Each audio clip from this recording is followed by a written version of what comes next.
Benvingudes, benvinguts a l'entrevista de Mataró Ràdio.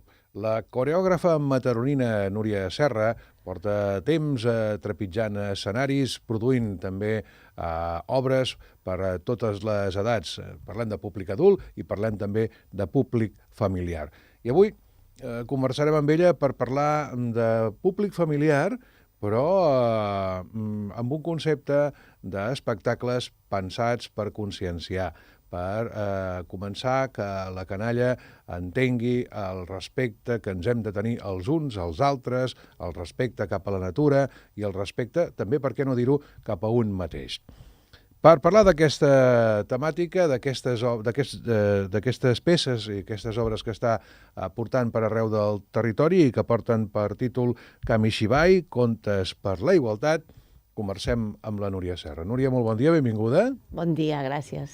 Escolta'm, Kamishibai, Contes per la Igualtat, un espectacle que l'estàs portant per arreu del país i que, si no vaig errat, a la comarca del Maresme ja n'has fet un parell de representacions i aquest cap de setmana en tens una de prevista a Sant Pol de Mar. Sí, correcte. Hem recorregut tot el territori i ens fa molta il·lusió, com dèiem abans, de venir a casa i a la comarca i aportar el que fem. No? L'espectacle arriba dissabte. Dissabte és? Dissabte, aquest dissabte. Aquest dissabte a Sant Pol de Mar, al Centre Cultural. També l'heu representat a Sant Vicenç de Montalt i a Llavaneres, pel que fa a la comarca del Maresme, però també a altres poblacions del nostre país, com Tona, Taradell, Badia del Vallès i d'altres. Què és aquest Kamishibai, Contes per la Igualtat? I primer, això sona japonès, eh? Sí, sona perquè ho és. Nosaltres ens vam inspirar a l'hora de fer l'espectacle en tota la mentalitat o tota la ideologia del món oriental, que és molt de conservació de l'entorn, de respecte als altres, perquè havíem de fer aquest espectacle precisament per la Diputació de Barcelona, que té tota una àrea d'igualtat, i la idea era presentar-los un projecte que no només parlés de respecte entre homes i dones, enfocat al mes de març sobretot, sinó un concepte general de respecte a tothom i a tots els éssers vius.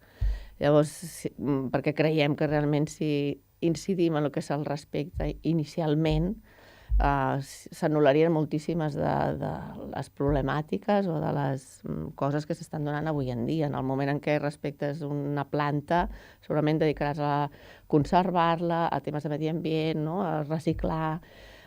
Si respectes les persones, doncs tindràs en compte la persona gran que tens a casa o l'entorn o a l'escola. Llavors vam pensar que més que incidir sobretot en el tema d'home o dona, sinó era introduir de base un concepte molt genèric, però que és el respecte a tothom i a més a un mateix, perquè en el moment que un mateix també està bé amb ell i amb equilibri i buscar com sentir-se bé amb els altres, també perquè moltes vegades hi ha coses, no?, que venen d'un mateix, que un mateix no està bé i contesta malament o té aquestes reaccions, això a vegades amb els infants, no? Llavors per gestionar tot això també hem de procurar un mateix estar bé. I està molt bé començar per la base, no?, perquè són les futures generacions les que ens han de governar, les que ens han de també actuar com a empresaris, com a treballadors, com a difusors culturals, com totes les facetes de la vida, i per tant convé que ja des de petits anem sembrant aquesta llavor, no? Sí, i com ho fem? O sigui, no només és simplement venir a veure un espectacle que es parla d'allò. O sigui, és una proposta que és interactiva 100%, perquè hi ha 5 contes, cadascun amb una mica una àrea, no? El primer sí que realment és com més d'igualtat a nivell de gènere, però després les altres són més a l'entorn i amb altres temàtiques. Llavors, cada vegada busquem un protagonista de la nostra història entre el públic. Llavors, a ells, clar, la canalla els hi motiva molt. Primer sí que el primer conte potser és una mica més estan més nerviosos i a l'hora de participar, però a la que veuen que ja comencen a sortir pares, comencen a sortir mares, comencen a sortir altres nens, el conte final, o sigui, els 2 contes finals vol sortir tothom, i de fet ja està una mica plantejat així, que les 2 últimes parts ja surten tots els nens que volen participar. A vegades si hem fet alguna escola, clar, no poden sortir tots a l'escenari o a l'espai que estem fent activitat, però llavors ja diem, doncs necessitem, per exemple, d'aquest costat 10 nens o nenes i d'aquest costat, i posem un límit, però realment intentem que tothom surti, i això és el que més els agrada. Llavors, l'última activitat que sempre els hi sorprèn i els hi diem, això no ho fem mai, però us heu portat tan bé, bueno, tenim com un regal, una mica d'agraïment per aquest respecte que també heu tingut a l'artista, fem una activitat com de construir, i realment és una estructura que es va construint amb el que ells aporten, i és molt visual perquè es donen compte que tots junts podem construir coses increïbles, no? Que d'entrada sembla que no es puguin aguantar, no? Com aquests legos, i o sigui, l'intentem fer molt visual i molt pràctic, i llavors per ells, clar, a la que veuen el conte, jo els dic que aquest conte Kamishibai en origen és els contes de paper japonès, no s'explica, no són els contes que estem acostumats amb llibre, sinó que ells utilitzen com un petit teatre, com si fos de sombres, petitet, on van passant diapositives i es va llegint, i llavors la canalla anar imaginant el que hi ha en aquell dibuix. Llavors sempre els dic, el que hi ha aquí en el petit teatre ara és tot el teatre, i vosaltres esteu dins del conte, i això és el que més agrada. Hi ha coreografia en aquest cas o és un concepte diferent? Hi ha coreografia, perquè en cada conte es parla d'un color, i llavors aquest color ve representat per un element amb el que es balla. Pot ser el color rosa, que l'utilitzem més amb el tema d'igualtat, pot ser el color taronja, llavors cada color té un sentit, i en aquest fil conductor dels colors sí que hi ha una part de dansa. Però per fer-lo també visual, no? I també molt atractiu, perquè hem anat a molts llocs, o sigui, hem anat tant a espais de guarderia, que hi ha nens molt petitets, com després en primària amb nens de 12 anys, i després públic familiar on hi ha de tot. Llavors, clar, ha de ser una cosa també molt atractiva, perquè venen persones de moltes edats, i alguns els va més al ball, alguns més al teatre, alguns més lo de participar, llavors, perquè tothom se senti atret per la dansa, que aquesta és una de les nostres premisses, o sigui, intentar anar al màxim de públics, al màxim de llocs, i que tothom i el màxim de persones tingui l'accés a la dansa, no? Que és el que volem, donar a reconèixer. Per tant, és un espectacle, aquest Kamishibai, Contes per la Igualtat, que pràcticament cada dia que el representeu és nou i diferent, no? Perquè, clar, els protagonistes també que feu participar, que són gent del públic, fan que també la dinàmica pugui ser un pèl diferent, no? Sí, el que potser aporten en aquell moment com a actor, espectactor, que es diu en aquest cas, és diferent, però realment el relat, que és el que precisament agrada, que encara que hi ha persones diferents que fan allò, també és com en la nostra vida, no? Ens trobem persones molt diferents, però el sentit d'allò, o el sentit de la nostra vida, ha de ser un, no? Llavors, l'objectiu del conte sempre és el mateix, però sí que hi ha aquests moments que a vegades et sorprèn la canalla les respostes que dona. Per tant, això ho podrem veure aquest dissabte a Sant Pol de Mar, al Centre Cultural. Sí. Tothom que vulgui anar-hi, no sé com va la cosa, si és taquilla oberta, són comprar les entrades el mateix dia, es poden comprar per avançada? No, es poden comprar el mateix dia directament a l'espai i no crec que hi hagi un problema. De fet, l'altre dia van dir màxim 100 persones i va seguir entrant gent i també va ser molt bonic, però bueno, no crec que l'omplim tant de bo. Molt bé, doncs a Sant Pol de Mar, aquest dissabte, Kamishibai, Contes per la Igualtat, aquesta producció de la companyia NS Dansa, de la Núria Serra, la mataronina, que aporta aquest espectacle per arreu del país. I deies que compta amb el suport de l'àrea d'Igualtat de la Diputació de Barcelona, eh? Sí, ells tenen diverses campanyes, pel 28J, per 25N. En aquest cas, aquesta està vinculada a activitats que fa Diputació, que poden ser des de tallers fins a xerrades, fins a... hi ha activitats de tot tipus que els municipis poden sol·licitar i hi ha un catàleg per dir, doncs, ens interessa més fer una cosa així, una cosa així, un taller de dones, un taller de noves masculinitats, el que sigui. Llavors, en el nostre cas, doncs, vam presentar aquest projecte perquè és molt visual, molt dolç i clar, el que agrada és que es tracta molt la base, no?, de la problemàtica, és a dir, que segurament moltes guerres, moltes violències, vull dir que fa poquets dies també ens hem assabentat de diversos, temes d'igualtat que hi ha hagut alguns males notícies. I potser tot això, si realment ens plantéssim, ens poséssim en equilibri i penséssim no només en nosaltres, sinó en els altres, potser tot això canviaria. Quina és la reacció del públic, de familiar, divers, edats diverses? Està pensat per la canalla, però evidentment el públic és familiar, perquè van els pares, a vegades els avis. La reacció, com que hi ha aquesta interactuació a més amb el propi públic, quan acaba, quina és la reacció? Perquè suposo que també comenteu, no? Ja et diria que no només quan acaba. O sigui, clar, l'espectacle sí que és espectacle i s'ofereix com a espectacle, però no deixa de que hi ha una part interactiva. Llavors, normalment un espectacle per canalla, si ha de ser sobre els 40, 45, 50 minuts màxim, clar, aquest espectacle dura més. Dura més perquè hi ha moments de participació que no pots tallar, vull dir que en aquell moment el nen o l'infant o la mare en aquell moment està fent aquell paper i s'hi posa i clar, els relats i les accions també depèn de la quantitat d'infants. Clar, a vegades se'ns ha allargat fins a 1h20. Llavors, clar, no és ben bé un espectacle tancat amb el guió perquè hi ha aquesta participació. Llavors, realment té una part d'espectacle i una part de taller. I la gent és una passada, perquè l'última activitat que m'agrada molt, tothom es queda, o sigui, acaba l'espectacle i tothom està seguint agafant aquests elements de construcció i provant l'equilibri, o sigui, és tan didàctic que a la canalla li han de dir hem de tancar el teatre, hem de marxar, i a vegades la gent es sorprèn de dir, ostres, com pot estar... El meu fill ha estat 1h15 atent a el que passava. Dic, bueno, perquè clar, ja ho plantegem així, que sigui molt atractiu perquè és més estona precisament perquè hi ha la part de taller. Sí, però no deixa de ser sorprenent perquè normalment els espectacles pensats per un públic familiar, la durada deuen ser uns 50 minuts aproximadament, no? I aquí estem parlant de que pràcticament 2 hores i que tenen ganes de que continuï fins i tot, no? Sí, més contes. Dic, bueno, tot lo bo s'acaba. Dic, ja vindrem, un altre dia vindrem amb més contes però és bonic que realment vegis que la gent necessita més allò, no? Que et dones compte que dius, tenim molta internet, tenim moltes xarxes, però el directe ens fa falta, i més a ells. O sigui, els petits volen experimentar. Per tant, aquest Kamishibai, Contes per la Igualtat, de la Núria Serra, aquest dissabte, Sant Pol de Mar, deu ser a la tarda, això, eh? Sí, a les 6 de la tarda. A les 6 de la tarda, al Centre Cultural. Molt bé.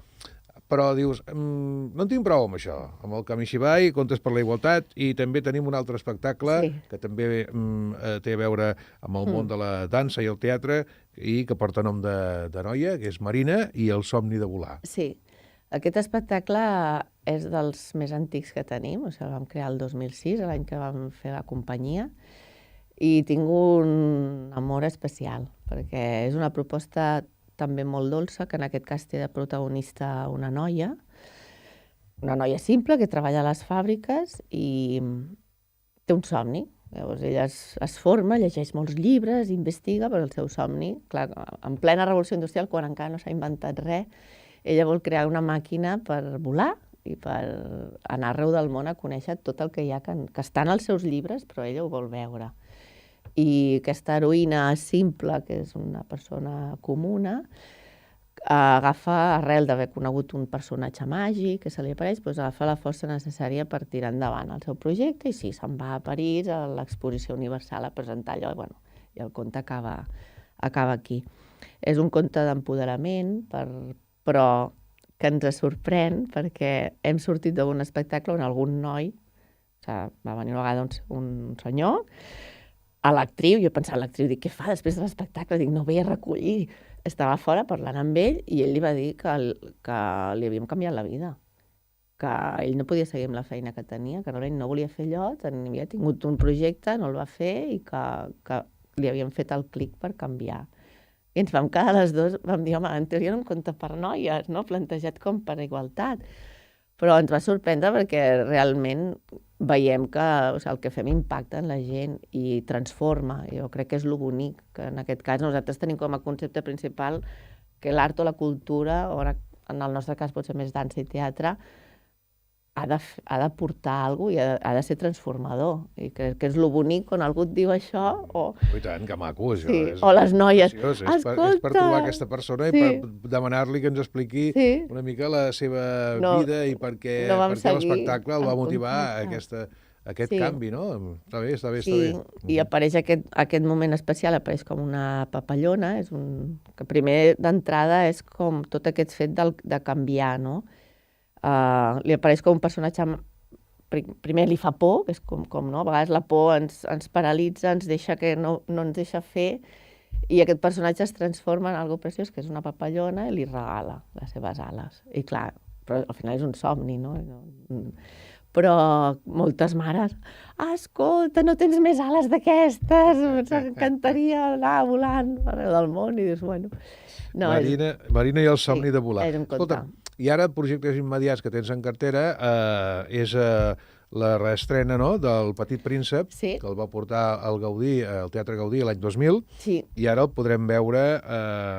Sí, el 2020, o sigui, farà 2 anyets vam estar. Després de la pandèmia va ser que vam... I ara el portaràs a l'Aquitània quan? Sí. A partir de quan? Per petició popular, o sigui, la gent volem tornar a veure el Petit Príncep a Barcelona. Llavors estarem tot el mes d'abril amb Petit Príncep i també amb un altre espectacle que no és de la companyia però que he dirigit jo, juntament amb l'Arnau Lobo, que és Piano Clown Concerto.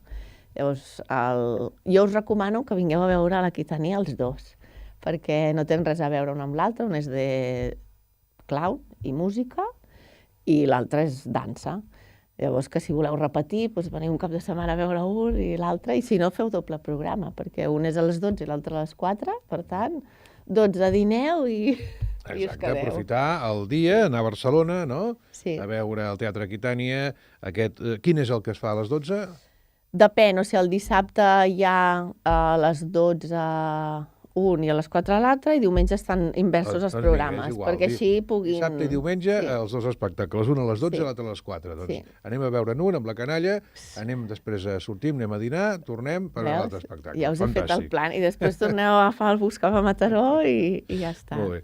El Petit Príncep, aquest espectacle que la Núria Serra el transforma també en un espectacle on la dansa hi té un paper important, Sí, la dansa és, en aquest cas, l'únic llenguatge que utilitzem, però hi ha una veu en off que també va donar suport a la narrativa, i bueno, intentem que també, o creiem que li hem donat també aquest punt de viatge interior. En aquest cas el protagonista és un noi, és el petitet, príncep, però que aquest viatge realment per l'univers es transforma en un viatge al món interior, on per créixer i per ser adults has de passar, no? I has d'aprendre als altres, i has de passar diverses aventures i al final convertir-te en allò que estàs destinat a ser, no? Sempre creiem que les capacitats humanes són moltes i que és interessant que els petits les desenvolupin per poder arribar a un màxim, no?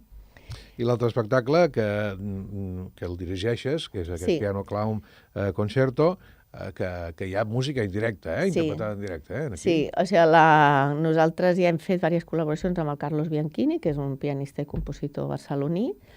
Moltes músiques dels nostres espectacles són d'ell, i en aquest cas vam decidir de fer una proposta on ell s'apropa al que és el teatre familiar. El relat és curiós perquè són dos mons que es troben, o sigui, sembla que el món del pianista i del món clàssic és molt estricte i molt quadriculat, i clar, el posem en contrapartida amb el món del clown, que és un boig i improvisatiu. Llavors, sembla d'entrada que a vegades dos mons molt diferents no tinguin res en comú, però l'espectacle al final acaba que ells dos acaben construint com un espectacle nou, no? Ell entra dins el món de la música, inclús hi ha un moment que vol tocar el piano i passen coses, i després ell entra en el món d'interaccionar amb la gent, no? Que semblava que ell sempre estava darrere del piano. I és bonic perquè també dona aquest missatge de que si col·laborem entre tots, encara que tinguem punts de vista, i potser podem arribar a un punt comú on tot encara pot ser millor, no?